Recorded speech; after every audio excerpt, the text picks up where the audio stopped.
A FUCAP Business School é a escola de negócios mais completa do Brasil, com ensino continuado que vai da graduação até o doutorado. Com sede em Vitória, a FUCAP é uma das top 5 instituições de ensino do país segundo o MEC e, com certeza, pode ajudar a alavancar sua carreira. Para saber mais, acesse www.fucap.br.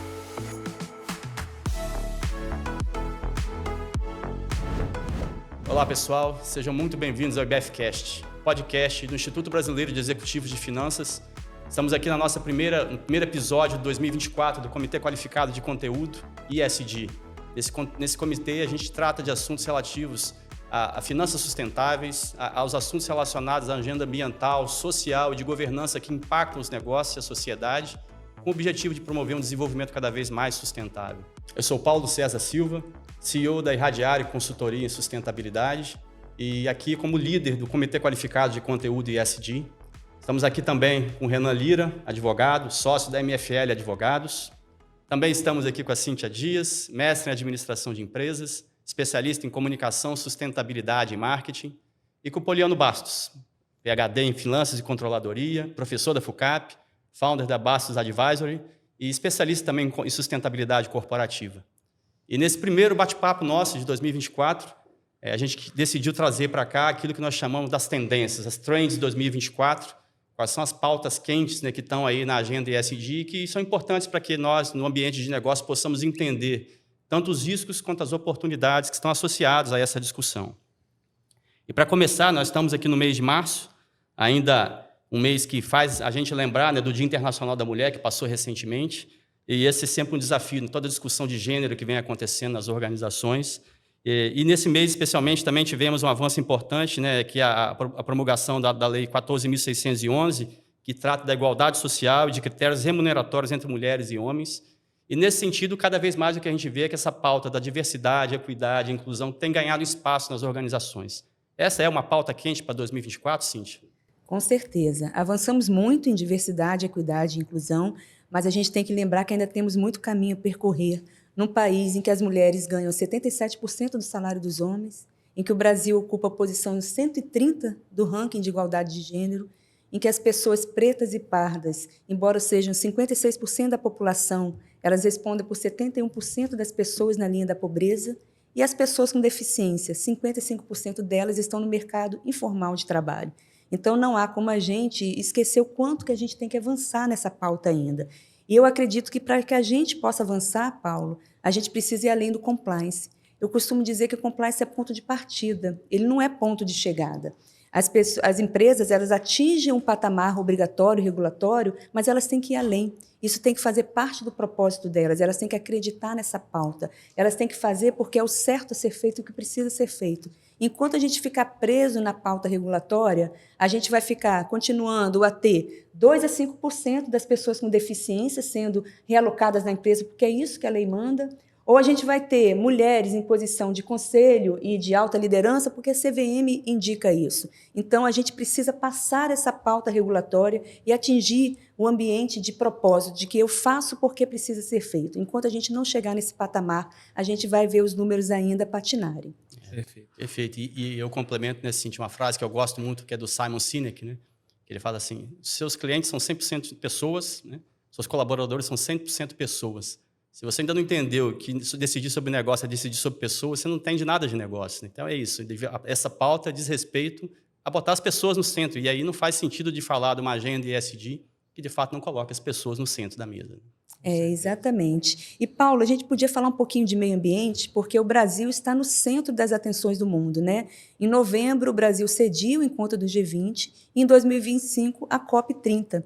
E aí a gente queria saber de você como é que está a agenda climática e quais são as tendências para 2024. Essa pauta bastante quente, né, Cíntia? A gente vê que é um tema bastante efervescente, não só no Brasil, mas no mundo inteiro. E o Brasil, é óbvio, né, como parte importante dessa discussão toda, ele é importante a participação e tem se engajado cada vez mais. E é importante a gente entender assim, alguns aspectos primeiro do que é essa agenda, né? Essa agenda climática tem a ver com esses desafios, de fato, para que o mundo consiga sobreviver àquilo que, pelo menos, a ciência tem indicado de caminhos que podem alcançar um momento de reversibilidade, né, do curso dessas mudanças do clima e que podem trazer sérios prejuízos à humanidade e, em algum momento, eventualmente, até colocar em risco a própria humanidade. E aí o primeiro aspecto que é importante entender é o aspecto da redução dos gases de efeito estufa, a redução da emissão desses gases, né? Que, na sua essência, grande uma parte delas estão relacionadas à intensificação que aconteceu da emissão desses gases, especialmente pela queima de combustíveis fósseis, e uma boa parte também decorrente do deflorestamento que aconteceu no planeta como um todo. Então, esse é um aspecto importante, e aí toda essa agenda que diz respeito a essa redução dessas emissões vai ser importante. Nós estamos falando da questão da transição energética, por exemplo, como migrar, né, numa sociedade ainda altamente dependente de combustíveis fósseis para fontes mais renováveis de energia, que possam ser renováveis ao longo do tempo. Tem a ver também com o aumento da eficiência energética, como que a gente faz os processos hoje existentes continuarem produzindo a mesma coisa, mas com menos intensidade de energia, porque isso também tem um impacto importante, ou, eventualmente, reduzindo a própria necessidade energética para aquele produto. E a própria dimensão que a gente fala da regeneração dos ecossistemas, né? Quando a gente fala de que toda essa pauta do reflorestamento, ela é importante não só na questão de aumentar a cobertura florestal por aumentar. É importante que a gente possa fazer dessa estratégia uma estratégia de aumentar a capacidade de captura de carbono para a atmosfera. Então, essa primeira dimensão, que é da redução das emissões, ela é muito importante e vai estar muito presente por conta desses temas. Uma segunda dimensão importantíssima e aí, infelizmente, eu acho que é o momento para a gente, é oportuno lembrar, e normalmente vai chegando no final do verão, as ocorrências de realidades, né, de eventos climáticos, especialmente chuvas intensas, né, elas estão acontecendo. A gente está aqui no estado do Espírito Santo, né, recentemente, aí, com esse episódio triste no sul do estado, aí, né, que levou a várias fatalidades, e aí, além das fatalidades, que por si só já seriam absolutamente impensáveis, todo o impacto econômico que isso vai ter também para a sociedade, enfim. Então, essa realidade da adaptação climática é outra pauta crescente. É preciso pensar cada vez mais estruturas mais resilientes a esses eventos que estão se tornando mais intensos e pensar que a gente precisa olhar para o que a gente tem de ativos e olhando para os nossos negócios também, assim, o quão dependente eu estou dessas realidades, né? Empresas, por exemplo, que dependem de maneira muito acentuada de água como um recurso essencial, elas estão sustentadas na sua estratégia a longo prazo? Será que, se houver uma escassez hídrica, ele vai conseguir perpetuar a sua atividade? Enfim. Então, a pauta da adaptação climática também é cada vez mais importante. E aí, nessas duas dimensões, uma terceira que é fundamental, que é financiamento climático. Assim, não sejamos ingênuos, porque tem um custo isso, e é preciso pensar estratégias, né, importantes, aí, tanto em níveis globais e nacionais, mas também as organizações como de se financiar para que possam fazer essa transição para uma realidade menos intensa de carbono e uma realidade mais adaptada a essas mudanças que já estão acontecendo. Então, se eu pudesse resumir, talvez esses três temas aí sejam os mais quentes dentro dessa pauta climática, né? E é muito interessante a gente pensar nisso tudo que o Paulo falou e ver como isso se relaciona aos dados e os indicadores que toda essa pauta ESG traz, como a gente vai mensurar todos esses impactos e como a gente vai buscar soluções, em que ponto nós estamos hoje, em que discussão a gente tem que trazer em voga aqui na sociedade para a gente conseguir evoluir. E, em cima disso, esses pontos dos dados, indicadores, como a transparência, a governança tem sido feita dentro da agenda ESG, eu queria que você, Poliano, falasse um pouco para a gente de como isso tem funcionado e onde a gente pode pensar para o caminho que a gente deve seguir e como está já as empresas no Brasil no dia de hoje. Essa é uma ótima pergunta, né? Porque talvez esse seja o ponto central do que é o ESG hoje, né? Um pouco antes de te responder, eu estava aqui pensando sobre o que a Cíntia falou e o que o Paulo falou. Eu fiz uma pesquisa, Cíntia, no ano passado, foi publicada no ano passado no periódico norte-americano de alto impacto, para ver como que se a mulher de fato gera valor financeiro, valor operacional nas empresas listadas da B3. E eu tive um resultado que para a academia foi muito positivo e para mim muito triste. Para a mulher conseguir gerar mais valor no Brasil, tanto financeiro quanto operacional, a gente precisa ter uma mulher como CEO da empresa, um percentual alto de mulheres no conselho de administração e um comitê de ética presidido por uma mulher. Então, são camadas de governanças extras para vocês conseguirem fazer o trabalho de vocês em pé de igualdade dos homens. E eu estava conversando esses dias, acho que antes de ontem, Paulo, com um amigo meu canadense. O Canadá era o país que tinha os melhores números de sustentabilidade da América do Norte, né? Então, comparando ali só com o México e Estados Unidos. E hoje eles têm os piores, por culpa dos incêndios que têm acontecido no Canadá. E aí a gente está com uma alta dificuldade lá dos canadenses controlarem isso. Isso mostra como a gente tem que pensar fora da caixa.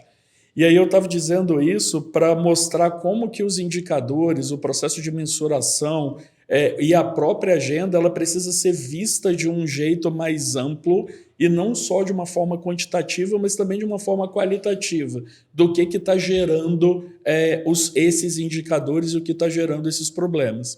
E aí, nesse sentido, até 2021, mais ou menos, os indicadores ESG, a pauta ESG e tudo que se fazia em termos de metrificação e posicionamento de como as empresas estão indo em relação ao desempenho ESG, eles não eram utilizados para tomada de decisão de investimento, por um motivo muito simples. Para a gente tomar uma decisão de investimento, a gente tem que ter comparabilidade entre as empresas. Então, a agenda ESG está saindo de uma situação, né, que Steve Varley, que, se eu não me engano, ele é VP global da McKinsey em sustentabilidade, ele chama de sopa de letrinha. Então, eu tenho um monte de agência acreditadora, um monte de certificação, um monte de formas de mensurar isso, e aí eu, como gestor, faço o quê? Escolho a melhor para a minha empresa. E aí eu não tenho comparabilidade entre as empresas. O que eu acho que está mudando é que o mercado começou a se tocar que, de fato, esse tema é um tema material para tomar de decisão de investimento. Então, pegando o que o Paulo falou, o que a Cíntia falou, se eu não tenho diversidade na alta gestão, eu vou produzir produtos apenas para homens brancos. E aí eu não vou conseguir atender todo o meu mercado, e a gente vê diversas empresas tradicionais norte-americanas sangrando no mercado porque elas só têm a alta gestão composta por homens brancos, né? Se eu não tenho, se a Coca-Cola não é a guardiã da água, ela não tem capacidade de gerar fluxo de caixa no futuro, logo eu não vou colocar meu dinheiro nela, porque ela vai falir muito em breve, porque esse recurso ele não está sendo protegido. Visto isso é um tema que foi para agora para a contabilidade. E aí a IFRS Foundation falou, olha, acabou a bagunça, a gente vai pegar todos os plays relevantes, jogar aqui para dentro e a gente vai criar uma única forma de medir isso, que é comparável entre todas as empresas, para que o mercado, a sociedade e principalmente os investidores consigam identificar qual é a posição dessas empresas e o impacto que isso tem, né, a materialidade financeira disso, o impacto que isso tem no processo de geração de caixa, principalmente futuro das empresas. E aí a gente já tem duas normas nessa linha, IFRS S1, que o Brasil é pioneiro na adoção dela, e a S2.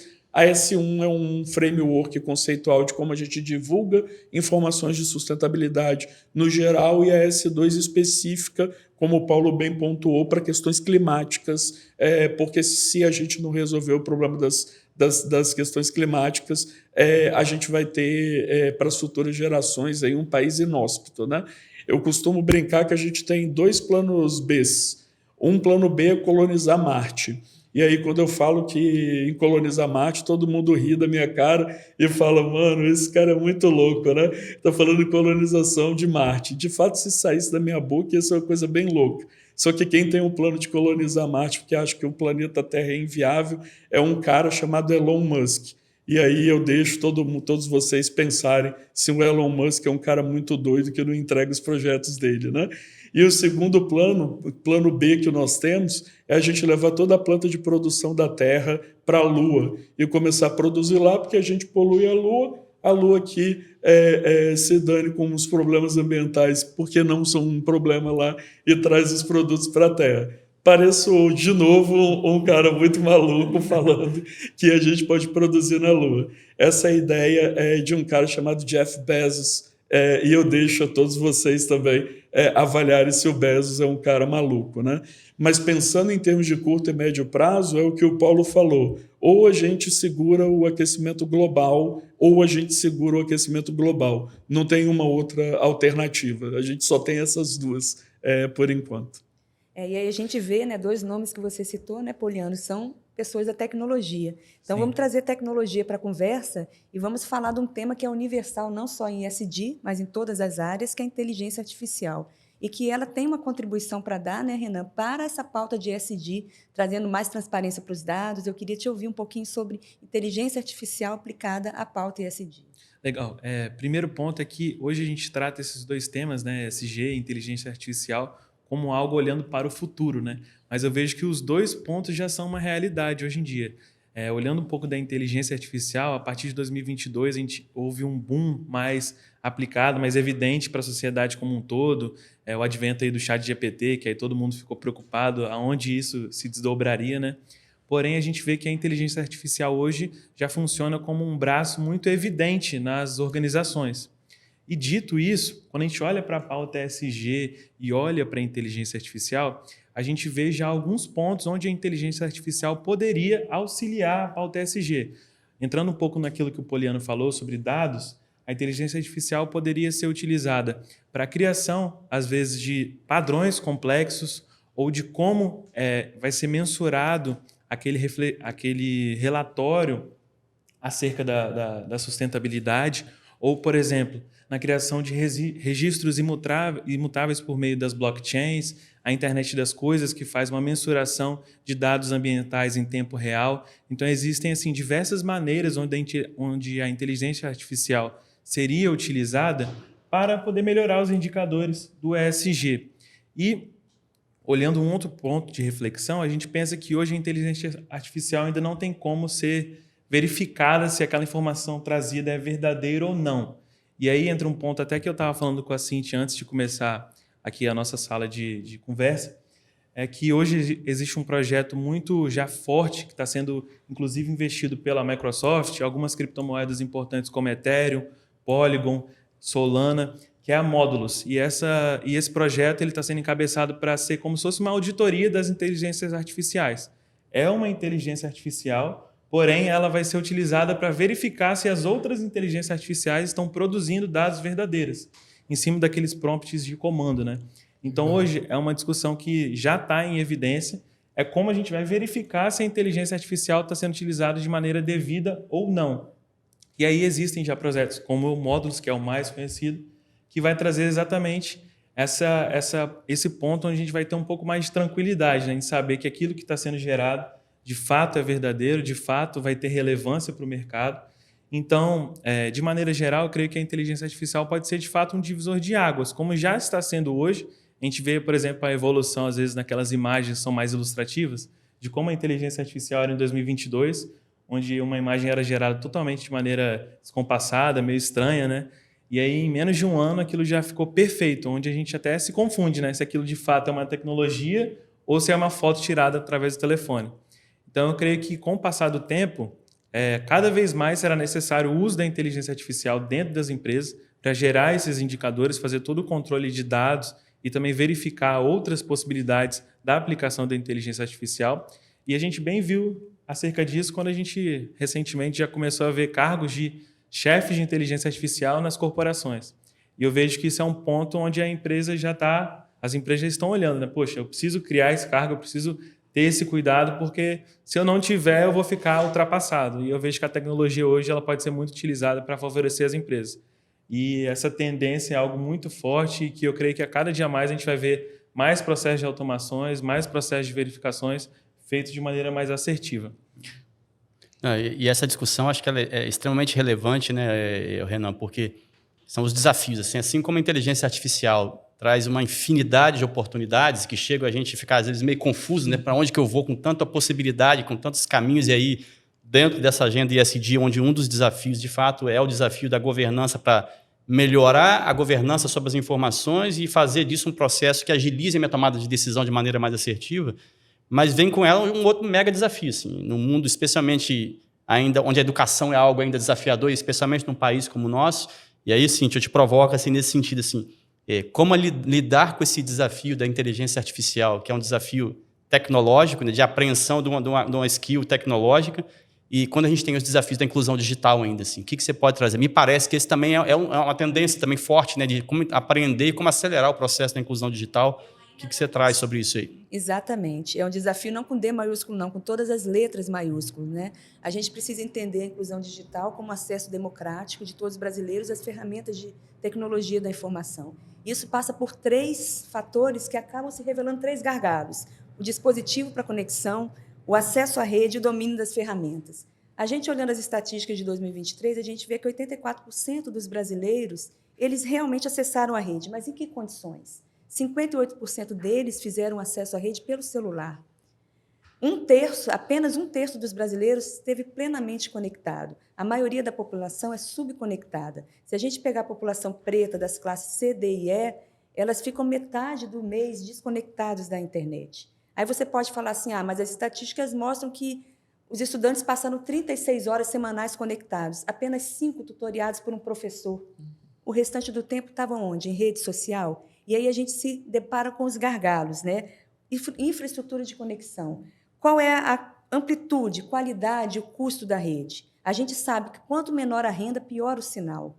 A gente passa por acesso ao hardware. Legal ter celular, mas ele não vai me levar onde eu preciso ir, que é conferir competências digitais às pessoas no mundo em que isso vai ser amplamente exigido, né, como a gente viu agora, não é, Renan? E, por último, as deficiências educacionais. A gente sabe que o Brasil tem um desempenho pífio em inglês, em matemática, em interpretação de texto. Como é que a gente faz com que as pessoas dominem ferramentas se elas não conseguem interpretar o texto?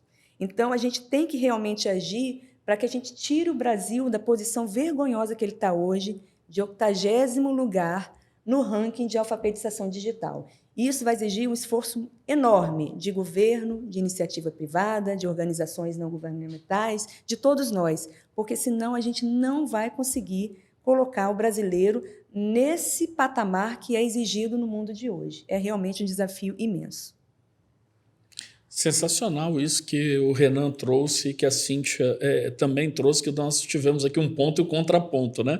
O lado bom e o lado ruim da inteligência artificial aplicado aqui no contexto brasileiro.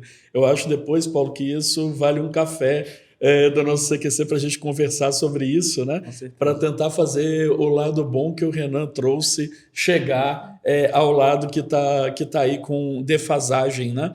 Como a Cíntia bem pontuou. Isso é uma coisa que a gente tem discutido bastante no IBGC, só que muito, Cíntia, na linha do que o Renan está falando, de usar a inteligência artificial para ajudar os superconselheiros, e aí a gente não toca nesses pontos sensíveis, que é a mão de obra futura que as empresas terão, que não está sendo formado da maneira adequada. E aí tudo remete ao processo de educação.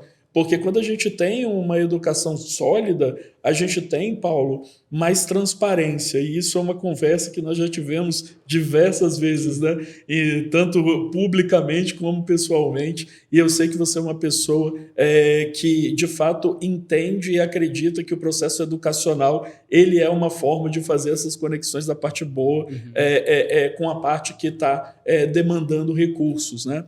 E nessa linha existem outros setores da economia brasileira e outras formas de fazer negócio que também demandam esse tipo de transferência de tecnologia. Quando a gente olha, por exemplo, para o modelo de economia circular, estou orientando uma tese de doutorado sobre isso e a gente vê o que está sendo feito na Europa, nos Estados Unidos, é tudo que o Renan falou. É blockchain, inteligência artificial, IoT, e processos desses aplicados à inteligência, à parte de economia circular. E aí, quando a gente olha a realidade brasileira, é exatamente o que a Cíntia falou. Ainda não tem modelo de negócio básico, ainda não se sabe o que é sustentabilidade. E aí eu te faço essa provocação, casca de banana, né? Como que a gente faz com que esses modelos de economia circular que tanto demandam processos educacionais, acesso à tecnologia e coisas do tipo, a de fato alavancarem o nosso país e a entrar em pé de igualdade com o que o Renan pontuou. Não, perfeita pergunta, Poliana. Eu acho assim, esse desafio da economia circular ele passa primeiro assim, para a gente entender o que para muitos talvez seja um conceito meio etéreo, né? O que é essa tal de economia circular, uma nova economia que vai substituir a nossa? Não. Economia circular gosta de simplificar como sendo a economia do desperdício. Né? Assim, é olhar para a sociedade e enxergar os desperdícios. Se a gente for olhar na sociedade, tudo é troca de energia, né? Em tudo acontece troca de energia. E a economia circular ela traz uma perspectiva de olhar para essas realidades, de processos como um todo, qualquer processo que seja, enxergar as ineficiências que ele tem e propor novos modelos que considerem, né, o reaproveitamento, o reuso do material ou até a reciclagem antes do descarte definitivo de qualquer material. Porque a gente vê hoje assim, uma economia muito linear, né, onde a gente extrai da natureza, processa, utiliza o que for interessante para a gente e descarta na natureza a sobra disso tudo. Assim, isso é insustentável, né?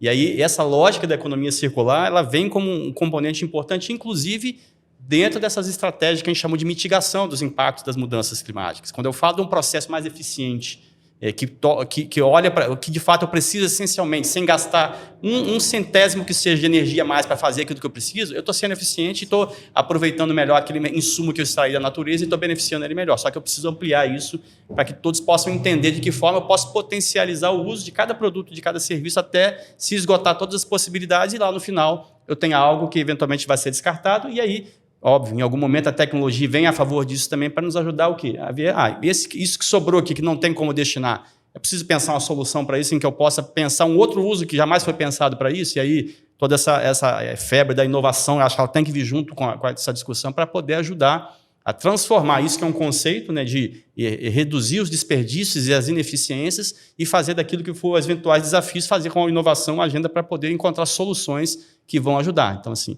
se a gente promove, de fato, essa economia, e isso vai ser cada vez mais fundamental nas empresas, porque quando ela olha para dentro da sua organização e se identifica os pontos de ineficiência, onde ela não está sendo, de fato, produzindo de maneira eficiente, ela tem a oportunidade de reduzir custo, né? Se você está sendo mais eficiente, você está reduzindo o seu custo de produto, do produto entregue e também do seu custo de funcionamento, né, da sua margem de negócio, enfim.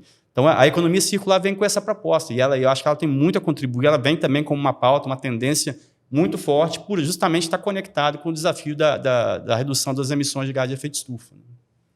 Falamos de amplitude, né, Paulo? A economia circular realmente exige uma amplitude de atuação na sociedade muito abrangente. E falando nisso, vamos falar de cadeia de valor. As empresas estão sendo demandadas a irem além do escopo 1, que é a emissão de sua própria atividade, e do escopo 2, que é o uso de energia, para atingir toda a cadeia de suprimentos. E o cerco está se apertando, né, Poliano? O ambiente regulatório está vindo aí com arcabouço para fazer com que as empresas realmente olhem para a extensão das suas atividades. Sim, perfeito, Cíntia. É uma ótima pergunta. Você foi muito precisa, né, em trazer o assunto que é o mais delicado no mundo corporativo, né? Quando a gente estava fazendo, né, elaborando, né, os primeiros drafts da IFRS S1 e S2, e a gente colocou isso em consulta pública, a gente demandava das empresas de capital aberto que elas divulgassem apenas escopo 1, emissão, que elas têm da operação, da atividade ali delas diretamente. E escopo 2, que é super fácil de medir também. Escopo 1 é fácil porque está no controle da corporação. Escopo 2 muito fácil porque eu vou no meu fornecedor de energia e pergunto, né, quanto de carbono foi, o gás de efeito estufa foi utilizado para gerar essa energia. E aí, quando a gente colocou isso em consulta pública, a sociedade global, a sociedade mandou incluir na norma o escopo 3. E o escopo 3 é a emissão de toda a cadeia de valor. Então, a gente está falando agora que a regulação para as empresas listadas, elas vão alcançar as empresas não listadas. Porque uma empresa listada, ela pode ter, por exemplo, um fornecedor de sabonete líquido. E esse fornecedor de sabonete líquido ele pode não ser listado. E a empresa listada vai ter que fomentar que ele faça o inventário de emissão de gás de efeito estufa, porque ela vai ter que declarar em conjunto. Então, agora a gente está, de fato, integrando isso na cadeia de valor. O que acontecia no mercado antes, né? Quando a gente tinha relatórios de sustentabilidade, programas de qualidade total e coisas do tipo, a gente acreditava que haveria um efeito de transbordamento das empresas listadas para as empresas menores. Se eu faço isso e eu sou o maior cliente dessa empresa, eu vou falar para ela que parte de eu ser grande demais é que eu estou fazendo isso, então ela vai querer fazer também. Só que como a pressão por preço e corte de custo é muito elevada nessas empresas, elas não vão fazer porque demanda-se investimento nisso. Agora é o regulador falando: olha, se vocês não fizerem esse inventário em toda a sua cadeia de valor, é simples, isso é fraude contábil. Então é exatamente isso que vai acontecer a partir de 2026. A CVM e o CFC, eles convidaram as empresas a atenderem a norma da IFRS S1 e S2 em caráter voluntário para 24 e 25, e em 26 é obrigatório. fez a mensuração de gás de efeito estufa de escopo 1, escopo 2 e não fez escopo 3, fraude contábil. É exatamente o equivalente a você não declarar os seus recebíveis no seu patrimônio líquido. Então, isso é uma informação agora contábil obrigatória exigida pelo regulador. E aí, em conversas com alguns amigos, né, da KPMG, do IBGC, e alguns amigos também de outras Big Four, o que se entende é que as empresas maiores vão ter que arcar com esses custos para que as empresas menores elas sejam capazes de fazer esse processo de mensuração. Então, mais ou menos a lógica, eles não entendem dessa forma, mas é mais ou menos a lógica da pesquisa e desenvolvimento. Eu faço um choque, gero um choque tecnológico elevado, depois eu coloco ele à disposição do mercado para que todo mundo opere da mesma forma que eu estou operando. O mesmo vai acontecer em relação a isso. E aí, quando vira fraude contábil, quando é informação material para os usuários primários das informações contábeis financeiras, e aí a gente está falando da galera que tem muita grana no mercado financeiro, que sustenta essas empresas grandes todas, fica sério. Deixou de ser um tema soft, agora é um tema hard. Bem pontuado mesmo isso, Cíntia. E nessa linha, a especificidade do que acontece com essas empresas menores não é muito minha praia. Mas tem uma pessoa aqui, o Paulo César, né, que encabeça diversos programas a nível estadual e nacional dentro dessa área, de como a gente metrifica essas coisas todas em empresas menores. Como que a gente implementa esses sistemas de gestão e de controle novos por culpa de demanda de regulador nessas empresas menores. E aí eu meio que jogo de novo a casca de banana e parte da minha resposta que eu não tenho como responder a contento a Cíntia para você, Paulo. Como a gente faz com que as empresas façam todo esse tipo de processo, empresas menores não listadas façam todo esse tipo de processo e o Brasil saia na vanguarda atendendo o regulador? Esse é um mega desafio, né, Poliana? É a pergunta de nem 1 milhão, 1 bilhão de dólares, né? Mas, enfim, eu tenho para mim uma convicção, assim, mais de 25 anos de atuação nessa área, de que a gente é preciso dar significado para tudo que a gente faz, né? Se a organização não entender que cuidar de maneira responsável da agenda ambiental, da agenda social, de governança, gera valor, e aí é valor não só reputacional, mas também valor econômico, ela de fato não vai ver significado nisso. Então, assim, eu acho que o grande desafio desse processo que eu chamaria de letramento ISD, ou letramento para sustentabilidade, é fazer com que as organizações compreendam que quando eu invisto, não é o que eu gasto, é quando eu invisto em meio ambiente, no melhor controle do meu processo, reduzindo ineficiência, sendo mais eficiente energeticamente, reduzindo meus desperdícios, os resíduos que eu estou gerando no meu processo, por exemplo, eu estou reduzindo meu custo de operação, estou melhorando minha margem, que vai melhorar o retorno do meu investimento e vai melhorar e gerar mais valor ao longo do tempo. Se eu invisto num programa, por exemplo, um tema que está muito forte, como a diversidade, ou mesmo saúde mental nas organizações, muito empresário ainda enxerga isso como uma despesa desnecessária, né? Mas se eu entendo que com isso o colaborador ele vai perceber que de fato ele é mais bem cuidado, ele vai ser mais produtivo, vai faltar menos trabalho, reduz absenteísmo, reduz turnover, isso é redução de custo na veia, enfim. Isso gera valor também econômico e reputacional na medida em que o colaborador se sente de fato pertencido pela organização.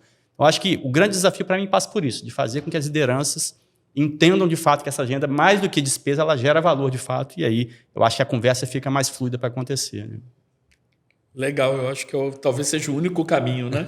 A gente começar com esse processo de letramento e as empresas maiores, então vocês, SAs, né, empresas muito grandes, saibam que parte desse custo de transferência de conhecimento para as empresas menores está com vocês. Esse é o S do ESG, transferência de conhecimento para a sociedade. Filantropia é muito fácil de fazer porque precisa ter dinheiro para fazer. Então, como você tem muito dinheiro, você doa uma quantidade de dinheiro e não faz muita diferença no que vocês estão fazendo. O S é vocês transferirem tecnologia, ferramenta de gestão, letramento, como o Paulo pontuou, para as empresas menores para a gente melhorar o ambiente econômico, não só nacional, mas global. E nessa pauta, já conectando também, né, Poliano, tem uma agenda que eu acho que tem muito a ver com essa questão de cadeia de fornecimento, né, que tem a ver com isso que a gente discutiu, e que esse engajamento que é a descarbonização, né? Descarbonização está dentro desse contexto que a gente já colocou das mudanças climáticas, é um dos desafios lá que eu citei dentro da pauta lá de mudanças climáticas, a redução dos impactos da questão climática, a redução das emissões de gás de efeito estufa, falar de descarbonização é falar de como que a minha organização entende essa agenda, entende os riscos, porque ela tem riscos, né? Se você não cumprir, como você colocou, daqui a pouco, além de prestar conta dessa informação, eu preciso dizer o que eu estou fazendo em relação a isso. Isso é o início do cumprimento da norma. Mas vai além, assim, é a questão também das oportunidades, porque nessa agenda eu posso identificar, por exemplo, imagina para uma empresa que tem um produto e pode, em algum momento, dizer que ela é carbon free, que ela é livre de carbono na produção daquele produto, e os concorrentes, todos os outros, todos têm emissão de carbono. O que isso pode ser de diferencial para a empresa, para a organização, né? Enfim, e aí essa agenda da descarbonização ela tem um peso importante, que é o quê? Olhar para tudo isso que a gente está fazendo numa perspectiva de o que eu posso fazer de maneira com menor intensidade de carbono. Seja reduzindo a minha emissão no meu processo, no que eu faço, mas também identificando formas de a gente capturar mais carbono ao longo do tempo. Esse é o grande desafio da agenda da descarbonização, que precisa chegar para todo mundo, né, para todas as organizações. E aí eu dou um exemplo bem recente, né? Na última sexta-feira agora o governo do estado do Espírito Santo publicou o Plano Estadual de Descarbonização, né? Olhando para a meta que ele assumiu de compromisso de neutralidade climática em 2050, o que o sistema econômico do estado precisa fazer para chegar lá com a pegada de carbono neutra, né? Dizer assim, entre o que se emite e aquilo que é capturado tem que estar no mínimo zero, tem empatando ali o jogo. Isso né? está na vanguarda do país, né? É um dos países, um dos estados que mais já avançou nesse sentido, né? O governador do estado do Espírito Santo, Renato Casagrande, tem sido muito protagonista nessa agenda, se colocando nessa posição de protagonismo por entender a importância dessa agenda também como uma oportunidade para o estado, se diferenciar, enfim. E aí, isso vem, como consequência disso tudo, vem um viés, que é o regulatório, a partir dessa publicação. As empresas começarão a ter que prestar conta das suas emissões e, começar a estabelecer uma agenda de como é que eu me insiro nessa agenda e como é que eu reduzo a minha contribuição de carbono e contribuo para uma sociedade sustentável. Ainda que o Espírito Santo não seja um grande emissor do Brasil, mas ele tem a sua parcela de contribuição e precisa fazer a sua parte, né? Eu acho que esse é um ponto também que é bacana entender isso tudo e entender que isso tudo tem reflexos, né, para a própria sustentabilidade da organização. Bom, e para finalizando aqui a nossa conversa, eu acho que disso tudo que a gente falou tem um tema que é absolutamente fundamental. Assim, não dá para fazer essa discussão toda sem o que a gente chama do engajamento dos stakeholders, né, das partes interessadas do negócio, porque essa não é uma agenda isolada de um ou de outro, é uma agenda de todo mundo e cada um precisa entender como que eu impacto e como que eu sou impactado por essas realidades, né? E aí tem várias questões que já estão associadas a isso. Se a gente pega os ODS, né, os 17 ODS da ONU, os Objetivos de Desenvolvimento Sustentável, tem lá o ODS 17, que trata de parcerias e meios de implementação, que lá a gente reconhece justamente a importância de estabelecer conexões entre os atores da sociedade para encontrar soluções para esses desafios que não são simples, né? Se fosse simples, não precisava desse comitê qualificado para discutir esse tema, né? Alguém resolvia já isso. Enfim, e aí dentro dessa perspectiva, eu acho que esses desafios que estão associados também me parece, né, Renan, que é uma pauta quente também, assim, como ampliar esse engajamento das partes interessadas, dos stakeholders com essa agenda ESG. Né? Perfeito. Acho que até para elucidar quem está nos assistindo e quem está nos ouvindo, é bom a gente pontuar o que são esses stakeholders, né? Que às vezes a pessoa ouve e fala, o que é isso, né? Não entendo nada. Mas, basicamente, são os grupos de interesse que podem influenciar numa organização. Então, a gente está falando de fornecedores, a gente está falando de consumidores, a gente está falando de investidores, acionistas, órgãos governamentais, ONGs, tudo que possa impactar dentro de uma empresa, a gente pode considerar como stakeholder, né? E eu creio que a gente não pode falar de stakeholder e não falar de posicionamento. Apesar de advogado, a gente está falando aqui um pouco também do marketing, de imprensa, né? A Cíntia aqui sabe muito mais do que eu sobre isso. Mas o posicionamento de uma empresa em cima desse tema de como engajar os stakeholders, essas partes interessadas, é extremamente relevante, porque é por meio deles que a empresa vai conseguir demonstrar que ela se preocupa de fato com essa pauta ESG. Então, por exemplo, a empresa, através de divulgação de fato relevante, é uma forma de engajar os seus stakeholders, onde ela vai demonstrar os seus relatórios sustentáveis ali, de como ela está aplicando as suas diretrizes dentro ali do funcionamento interno da empresa. E aí a gente entra no que o Poliano falou sobre escopo 1, escopo 2, escopo 3, onde vai ser feita essa mensuração. Outra forma de haver esse engajamento dos stakeholders é a transparência e uma linguagem acessível, como, por exemplo, às vezes os consumidores eles não têm, de fato, uma maestria para pegar um fato relevante, ler e compreender o que aquela empresa está querendo passar. Então, às vezes, através de uma propaganda ou de um anúncio feito numa rede social ou em plataformas digitais, é uma forma de engajar o consumidor. Tem um dado pela Opinion Box que foi levantado em 2022 que 67% dos consumidores brasileiros já olham antes se as empresas que elas estão consumindo têm práticas sustentáveis. Então, essa é uma pauta extremamente relevante para que as empresas possam, sim, entender que o engajamento de cada polo ali de associação que está vinculado à empresa, consumidor, o fornecedor, é importante que ela exerça essa comunicação de maneira clara, para que não haja dúvida, para que não haja uma questão de como aquela empresa está se posicionando. Então, o engajamento desses stakeholders funciona como um polo de fato preponderante. Eu vejo que se uma empresa ela não está se preocupando com isso, ela vai estar de fato jogando no lixo tudo aquilo que ela está fazendo acerca da pauta ESG. Porque se ela faz e não comunica, não transparece para quem ela está fazendo e com quem ela está fazendo, ela basicamente não está fazendo nada. Então é importante que isso fique claro com quem ela está comunicando ali. Mais uma vez, esse posicionamento de maneira evidente, né? Porque quando a gente olha para o marketing, né, a gente pensa, o marketing é só fazer a propaganda, mas não, o posicionamento de uma empresa traz os pontos de contato com quem ela tem que comunicar. Então, às vezes vai ser a rede social, às vezes vai ser através de uma comunicação formal, às vezes vai ser através de um marketing. Porém, é importante a empresa olhar isso com muito cuidado para que ela consiga ter uma efetividade naquilo que ela está exercendo de fato ali na agenda ESG. E um ponto interessante para finalizar é que os stakeholders também, através dessas ações, conseguem achar maneiras de dar feedbacks também para a empresa, né? Então, às vezes ele recebe um comunicado, quando a gente olha para a B3, às vezes quando tem um fato relevante sobre uma empresa negativa, os stakeholders já dão uma resposta imediata, né? Que é a ação caindo por água abaixo. E quando também é algo positivo, a gente vê aquilo ali crescendo. Eu vou dar um exemplo que aconteceu, que envolve até um pouco de inteligência artificial, que eu falei agora há pouco. Para acontecer um evento da NVIDIA, que está trazendo muito sobre inteligência artificial e tudo mais, e a gente vê que no mercado de criptos, que as moedas hoje que estão mais tendo índices de alta são as empresas vinculadas à NVIDIA que vão estar nesse evento, exatamente porque o investidor ele já entende que aquilo ali é uma forma dele alocar um valor e entender que, dependendo do que a NVIDIA falar, vai impactar já ali toda uma cadeia em cima do desenvolvimento das inteligências artificiais, entre outros determinantes ali. E com relação à pauta ESG, funciona mais ou menos da mesma forma, né? Se a empresa consegue demonstrar isso de maneira clara, eu creio que a resposta da sociedade como um todo, desses grupos de interesse, também é de maneira imediata e sem muita dificuldade. Eu acho que a Cíntia pode falar um pouco disso, que é muito interessante. Eu queria completar, né, porque sustentabilidade ela não é feito para, ela é feito com. E a própria Organização das Nações Unidas ela reconhece isso quando ela faz o Pacto Global. Se a gente não tiver uma união universal em torno desses problemas, a gente não avança como sociedade. E é por isso que a gente fala em engajamento de stakeholders e não mais gestão de stakeholders, porque gestão unilateral, engajamento é participativo. Eu tenho que trazer a visão desse público para dentro da empresa, eu tenho que chamar ele para co-criar, coproduzir a nossa realidade. Então, é uma coisa mais participativa, é muito desafiante, porque quando você traz a opinião de stakeholders para dentro, você traz, inclusive, visões conflitantes com a própria empresa. Né? Muitas empresas são administradas de dentro para fora, de cima para baixo, top-down. E quando você dá voz para um grande público que impacta e é impactado pela atividade da empresa, que são os stakeholders, tem esse desafio. Como é que eu faço uma governança? Como é que eu trago a visão dessas pessoas, desses agentes, e como é que a gente faz uma realidade melhor a partir de opiniões, por vezes, divergentes. Então, eu acho que é um grande desafio.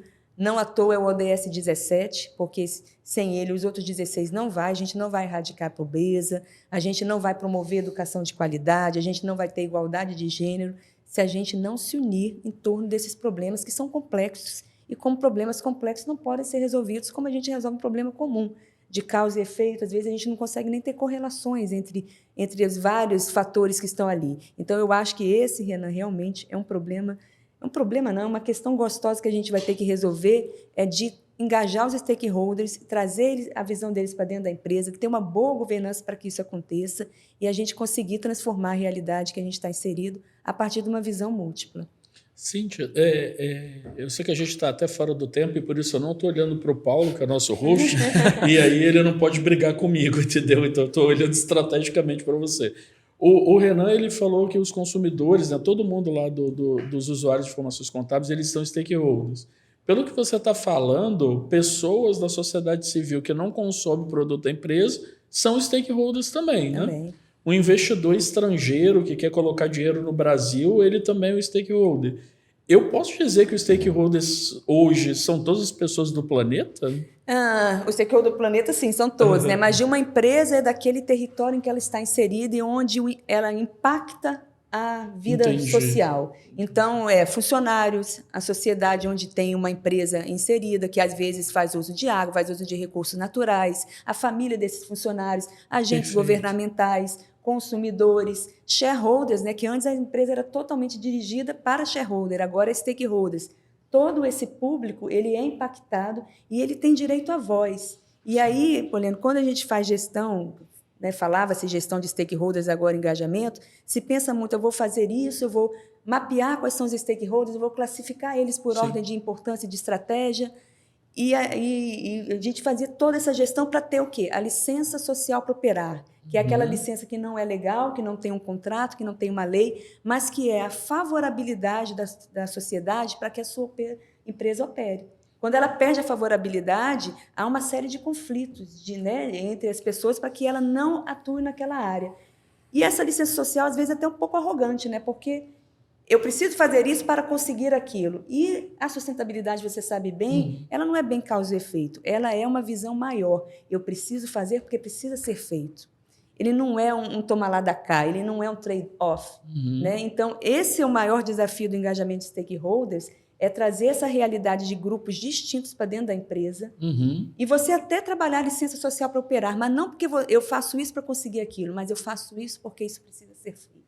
Entendi. E só para finalizar, acho que uma frase esse tema, acho que é muito simples você, tomador de decisão, entender que a educação ela salva e capacita. Então, se você quer que a sua empresa tenha uma evolução evidente, invista nos seus stakeholders, faça a gestão, faça o engajamento deles para que você colha resultados produtivos com maior efetividade. É isso, gente. Infelizmente, a conversa é boa, mas o nosso primeiro podcast desse ano está encerrando. Enfim, agradeço muito Cíntia, Poliano, Renan. Muito bom ter estado com vocês aqui nesse bate-papo. Enfim, acho que foi bem rico. Para você que está nos assistindo, espero que você tenha gostado. E se você gostou, eu peço que você entre lá no nosso canal do IBEF, se inscreva no nosso canal do IBEF, curta a nossa página, compartilhe com aqueles que você acha que também precisa ouvir esse conteúdo e continue sempre acompanhando a gente aqui. Até a próxima. Esse podcast tem o apoio dos mantenedores do IBEF, sendo eles: Categoria Diamante, ArcelorMittal, Banestes, Cezan, Cicobi e Vale. Categoria Master, Apex e Med Senior. Categoria Sênior, da Luz Risk Nemer Advogados Associados. Categoria Pleno, Grant Thornton ISH, Machado Mazei e Pinho Advogados, Time Now e Fucap Business School. Apoiadores: Accounting, Contabilidade e Consultoria, Ativação, Rede Vitória, Ótima, TES Contabilidade e TV Capixaba.